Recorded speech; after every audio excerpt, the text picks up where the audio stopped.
ഇന്ത്യയിലെ ആദ്യ പട്ടിണി കൊലപാതകത്തെക്കുറിച്ച് കേട്ടിട്ടുണ്ടോ നിങ്ങൾ? ഇത് കേൾക്കുമ്പോൾ നടന്നത് ഉത്തരേന്ത്യയിലാണെന്ന് നിങ്ങൾക്ക് തോന്നിയേക്കാം. എന്നാൽ അതല്ല, മറിച്ച് നമ്മുടെ കൊച്ചു കേരളത്തിലെ കൊല്ലം ജില്ലയിലാണ് ഇത് നടക്കുന്നത്. സ്ത്രീധനത്തിന്റെ പേരിൽ ഭാര്യയെ പട്ടിണിക്കിട്ട് കൊലപ്പെടുത്തിയ കേസിൽ ഭർത്താവിനും ഭർത്തൃമാതാവിനും ജീവപര്യന്തം ശിക്ഷയും ലഭിച്ചു. വിവാഹം കഴിഞ്ഞ് 5 വർഷത്തിനു ശേഷമാണ് 28-കാരിയായ തുഷാര കൊല്ലപ്പെട്ടത്. വിവരമറിഞ്ഞ തുഷാരയുടെ അച്ഛനും സഹോദരനും കൊല്ലം ജില്ലാ ആശുപത്രിയിൽ അവളെ കാണാനെത്തി. ദയനീയമായ ശോഷിച്ച ശരീരത്തോടു കൂടിയുള്ള ഒരു മൃതദേഹം തന്റെ മകളാണെന്ന് വിശ്വസിക്കാൻ അച്ഛന് കഴിഞ്ഞില്ല. അവർക്ക് തോന്നിയ സംശയത്തെ തുടർന്ന് പോലീസിൽ പരാതിപ്പെട്ടു.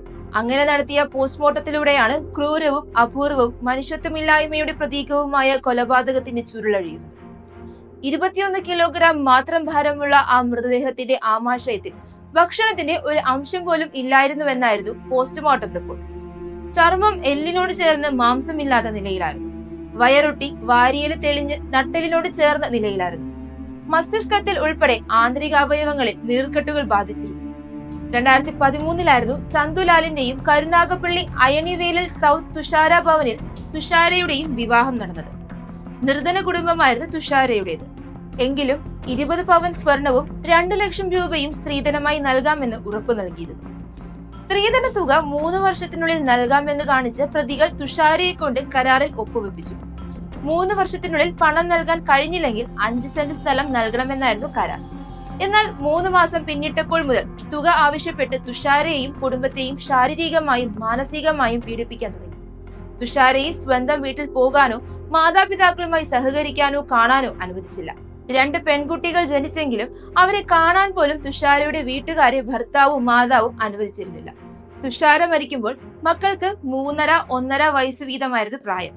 ശാസ്ത്രീയമായ തെളിവുകൾക്കുപരിയായി അയൽക്കാരുടെയും 3 വയസ്സുള്ള കുട്ടിയുടെയും അധ്യാപികയുടെയും മൊഴികൾ കേസിൽ നിർണായകമായതോടെയാണ് പ്രതികൾക്ക് ശിക്ഷ വിധിച്ചത്.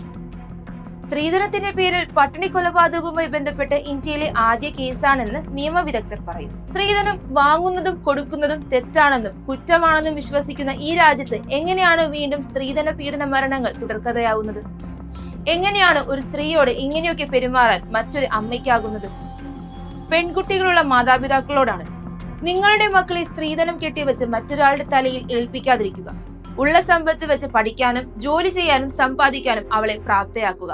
പ്രതികരിക്കാനും പ്രതീക്ഷിക്കാനും സ്വപ്നം കാണാനും അവൾക്ക് ചിറകുകൾ നൽകുക.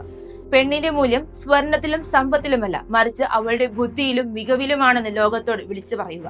സ്വർണത്തോടും സമ്പത്തിനോടുമുള്ള ആർത്തി ഒരു മനുഷ്യജീവൻ അപായപ്പെടുത്താൻ പോലും പാകത്തിലേക്ക് എത്തുമ്പോൾ എങ്ങനെയാണ് ഭരണകൂടത്തിന് കണ്ണടയ്ക്കാനാകുന്നത്? ഇനിയും സ്ത്രീധനം പീഡന മരണങ്ങൾ തുടർക്കഥകളാകാതിരിക്കട്ടെ, നമുക്ക് പ്രത്യാശിക്കാം.